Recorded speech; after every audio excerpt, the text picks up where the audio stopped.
This is the man offering the miracle. He's the founder of Community Recovery, Chris Bathum. He's an eccentric rehab entrepreneur. I hope I don't hit a camera. With some unconventional hobbies, like knife throwing and blow darts. There we go. It's a far cry from his start. Bathum has no college degree. He says he spent years at an ashram depicted in the book Eat, Pray, Love. Then he ran a pool cleaning business. And there's something else in his background. In 2002, he was convicted of mail and wire fraud for selling computers and exercise equipment on eBay and not delivering. An LA Weekly cover story hits newsstands. It's an explosive report about owner Chris Bathum. Raises troubling questions about his business practices, his background, and his behavior, including details of a lawsuit from a former female client at an earlier rehab center who accused him of fraud and sexual battery. In the complaint, which was later settled without admitting wrongdoing, there are accusations that Bathum made offensive, unwelcome, and humiliating sexual advances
towards her. From your reporting, should Chris Bathum be running a rehab? Absolutely not. Bathum denied any wrongdoing to the LA Weekly. His response to their article, a two-bird salute, topped off with a libel suit. But the Rehab Mogul moniker, that he embraced, selling t-shirts, even mugs at the coffee shop owned by Community Recovery. $15 each. Actually, the t-shirts are gone. We have to print more. Amanda's mother, Thayer, says she attended a meeting for family members of clients in which Bathum brazenly dismissed the accusations. He just made light of it. He just said, they're coming after me because I'm successful, I'm unconventional, and I wanted to believe it. I drank the Kool-Aid. I couldn't imagine that someone would take advantage of these people who were coming to seek help. Amanda Jester says when she first arrived at Community Recovery, she had very little contact with Bathum. But then, Amanda says she got his attention when she broke one of the cardinal rules of rehab: no carnal relations between clients. I got exited for a relationship with a boy from the house. Exited, meaning kicked out. But then, after 2 days, she says, Bathum allowed her to return. I was really focused on improving because obviously I messed up. Thayer says she's also hoping that this time it will work out. She's supposed to leave town for a trip, and she wants to make sure her only child will be cared for during her absence.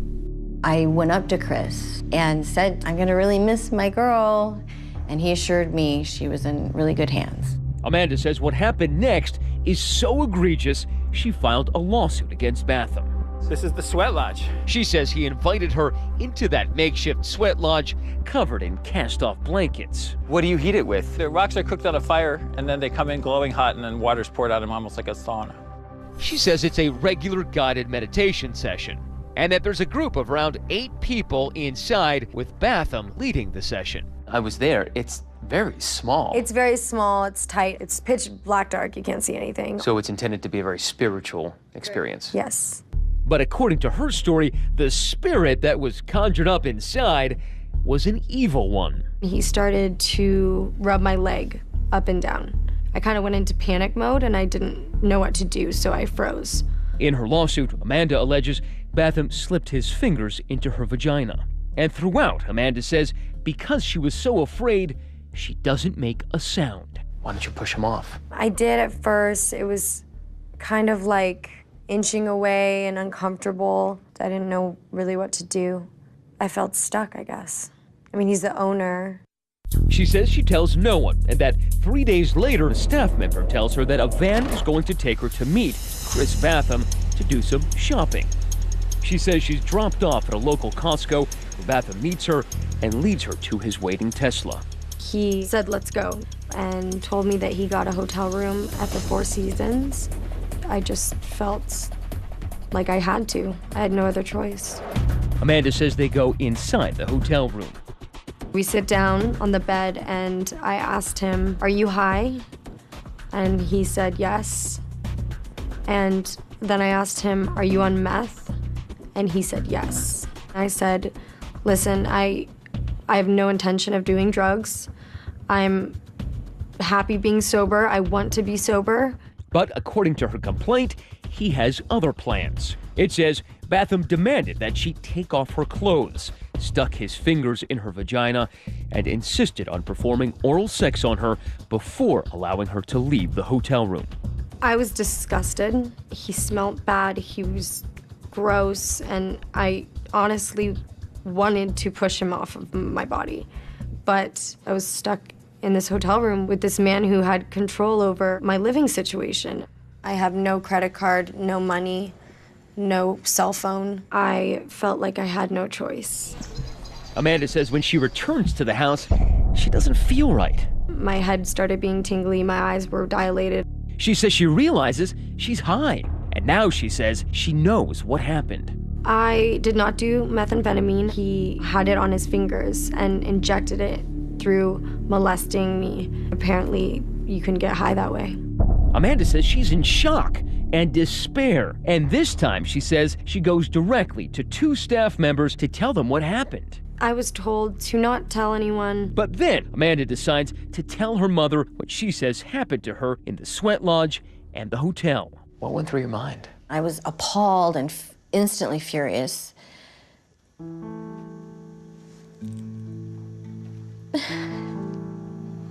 But what broke my heart the most was she said, but Mom, I'm so close. I really want to finish my recovery.